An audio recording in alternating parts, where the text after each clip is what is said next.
Siachen glacier, जिसे ऐसे तो गुलाब की घाटी होना चाहिए, लेकिन इस जगह ने हमारी इंडियन आर्मी की जिंदगी कांटों से भरी बनाई हुई है, क्योंकि यहाँ पर -70 डिग्री सेल्सियस के टेम्परेचर में अगर किसी ने नहाने की जरूरत की तो वो बेहोश हो सकता है। इतना ही नहीं, सियाचिन में अगर खुद को सर्दी से बचाने के लिए किसी सैनिक ने अपने कैंप को ज्यादा गर्म किया तो ऊंचाई पे ऑक्सीजन की कमी के चलते उनका कैंप भस्म भी हो सकता है। इनकी ये मुश्किलें यही खत्म नहीं होती, क्योंकि एक तरफ हम ऐसी जगह पर अपने पैर तक नहीं उठा सकते, वही इन्हें कदम कदम पर अपने कंधों पर 30 से 35 किलो का वजन लेकर 20 से 28 दिन चलना पड़ता है ताकि ये ग्लेशियर की ऊंचाई पर पहुंच सके। और इन सभी कठिनाइयों के बाद जानते हो इन्हें खाने के लिए क्या मिलता है? जमा हुआ अंडा, प्याज, अदरक, जिन्हें ये काटते नहीं बल्कि तोड़ते हैं। सियाचिन ग्लेशियर में हमारी सुरक्षा में मौजूद इंडियन आर्मी के बारे में जानने से पहले हम ये जान लेते हैं कि आखिर समुद्र से 24,000 फीट की ऊंचाई पर चारों तरफ बर्फ में घिरी हुई इस जगह पर ऐसा क्या हुआ था जिस वजह से हमारी इंडियन आर्मी को यहाँ दिन रात रहना पड़ता है। दरअसल सच्चाई ये है कि सियाचिन ग्लेशियर पर सबसे पहले पाकिस्तान की नजर पड़ी थी और वो देखते ही समझ गया था कि सियाचिन से इंडिया की हर हरकत पर नजर रखना आसान हो जाएगा। लेकिन आजादी के बाद दोनों ही देशों ने शांति और अमल का एग्रीमेंट साइन किया था और इसी वजह से पाकिस्तान डायरेक्टली सियाचिन में नहीं आ सकता था। इसलिए उसने 1970 तक चुप के सिर्फ इस ग्लेशियर पर चढ़ने का ही अभियान चलाया। हालांकि अपनी इस हरकत को वो ज्यादा दिन तक गुप्त नहीं रख पाया, क्योंकि 1981 में इसकी खबर इंडियन आर्मी के कर्नल नरेंद्र बुल कुमार को लग गई, जिसके बाद फौरन हरकत में आते हुए इंडियन आर्मी ने कर्नल कुमार को ये ऑर्डर दिया कि वह सियाचिन ग्लेशियर के पूरे इलाके का नक्शा बना ले ताकि उन इलाकों को कब्जा करने के लिए इंडियन आर्मी को आसानी हो। जैसे ही इंडिया की इस हरकत की खबर पाकिस्तान को लगी, उन्होंने फौरन सियाचिन ग्लेशियर को अपने कब्जे में करने के लिए एक मिशन बनाया, जिसके लिए ग्लेशियर पर चढ़ाई करते वक्त इस्तेमाल होने वाली चीजों का ऑर्डर उन्होंने लंदन की एक कंपनी को दिया जो पहले से ही इंडिया को ऐसी चीजों का सप्लाई करती थी। और आप तो ये जानते ही हो, इंडिया ने सबसे पहले अपना भाईचारा बनाए रखा है। बस इसी भाईचारे की वजह से लंदन की उस कंपनी ने इंडिया को इन्फॉर्मेशन दी कि सियाचिन पर पाकिस्तान कब्जा करने जा रहा है। और फिर क्या था, पाकिस्तान को नाकामयाब करने के लिए अप्रैल 1984 में इंडियन आर्मी ने ऑपरेशन मेघदूत चलाया और पाकिस्तान के सियाचिन के टॉप पर पहुंचने से एक हफ्ते पहले ही खुद का झंडा वहां पर गाड़ दिया। उसके बाद जब पाकिस्तान सियाचिन की ऊंचाई पर पहुंचा तो उसने देखा कि इंडिया ने तो सियाचिन पर कब्जा किया हुआ है और साथ ही उसके वेस्ट में स्थित सल्टोरो रीज को भी अपने हिस्से में ले लिया है, जहां पर फिलहाल इंडिया के 100 से भी ज्यादा बेस कैंप है। हालांकि भारत की इस जीत के बाद भी पाकिस्तान सियाचिन पर अपना दावा करता रहा और इसी वजह से 1984 से 1999 तक दोनों देशों में काफी बोलबाला भी हुआ है। लेकिन एक सच ये भी है कि सियाचिन में गोलियों से ज्यादा मौतें वहां के मौसम की वजह से हुई है, जिसका जिक्र खुद हमारे union minister of defence Rao Inderjit Singh ने 2015 में लोकसभा को एक लेटर लिखते हुए कहा था और बताया था कि ऑपरेशन मेघदूत के बाद से अब तक सियाचिन से मौसम की मार ने 869 सैनिकों की जान ले ली है। जवानों की हुई मौत से आपको अंदाजा लग ही गया होगा कि सियाचिन ग्लेशियर का तापमान सांसों को भी जमा सकता है। वहाँ के हालात कुछ ऐसे हैं कि चाहे अंडा हो या प्याज या फिर इंसान की सांसें ही क्यों ना हो, सब कुछ जम जाता है। और इसी वजह से हमारे जवानों को ताज़ा पकाया हुआ खाना बहुत कम नसीब होता है, वह भी ऐसे खाने से जो शरीर को अंदरूनी गर्माहट दे।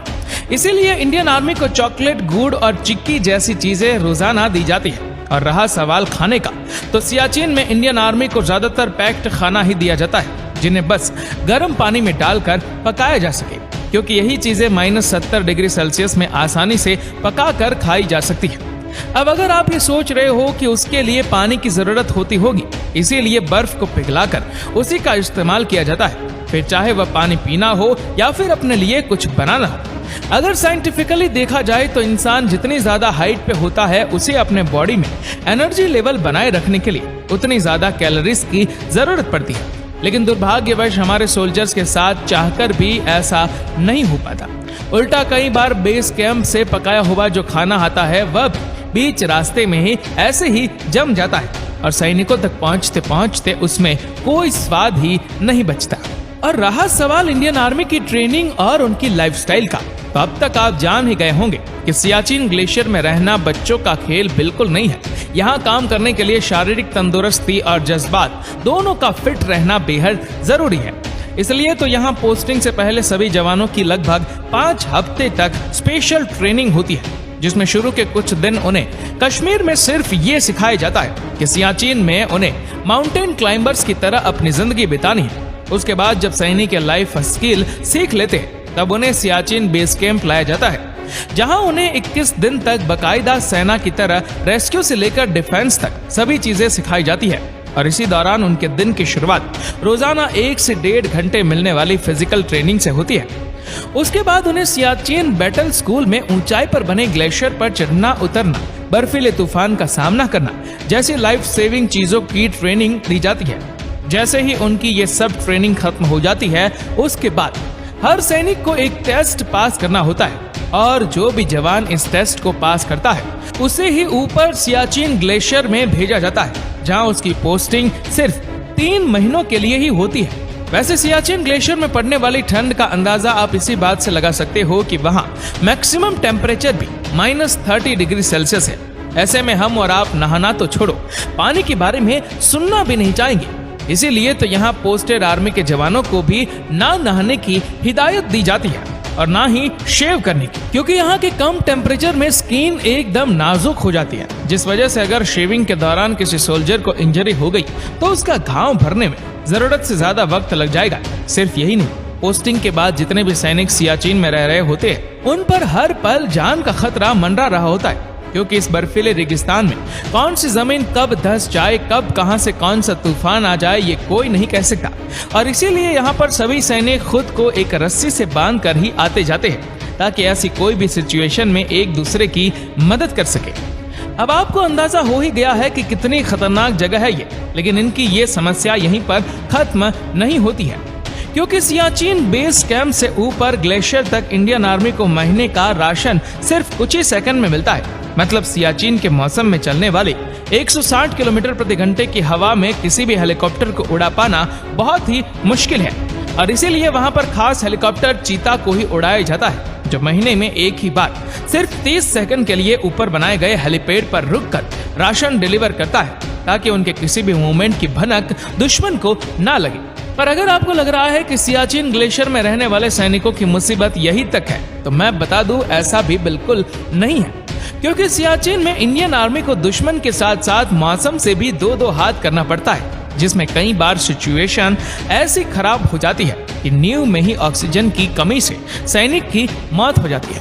और इसीलिए यहाँ रहने वाले हर सैनिक को अपने कदम बहुत फूंक फूंक कर रखने पड़ते हैं, बहुत सावधानी के साथ, लंबी सांसें लेते हुए। क्या पता कब कौन सी लापरवाही उनकी जान ले ले। लेकिन ऐसा नहीं है कि ये समस्या सिर्फ सैनिकों तक ही सीमित है, क्योंकि ये सैनिक अपना घर परिवार छोड़कर हमारी हिफाजत के लिए बर्फ के ऐसे रेगिस्तान में रह रहे हैं, जहां उनका मरना भी हमारे लिए किसी श्राप से कम नहीं है। इसीलिए तो इनकी जिम्मेदारी भारत सरकार ने उठा रखी है, और वो रोजाना सियाचिन ग्लेशियर पर मौजूद 3000 सैनिकों पर 6 करोड़ रुपए खर्च करती है, ताकि उन लोगों तक खाना पीना और जरूरत की सभी चीजों को पहुंचाया जा सके। केवल इतना ही नहीं, इन सैनिकों को बर्फीली हवा और दुश्मनों से सुरक्षित रखने के लिए इंडियन गवर्नमेंट ने इनके लिए 7,500 करोड़ रुपए के माउंटेन इक्विपमेंट खरीदे, जिससे उन्हें पहाड़ चढ़ने उतरने में और दुश्मनों से लड़ने में मदद मिलती है। हालांकि ये सब चीजें यही सवाल उठाती है कि आखिर क्यों सियाचिन ग्लेशियर इंडिया के लिए इतना जरूरी है।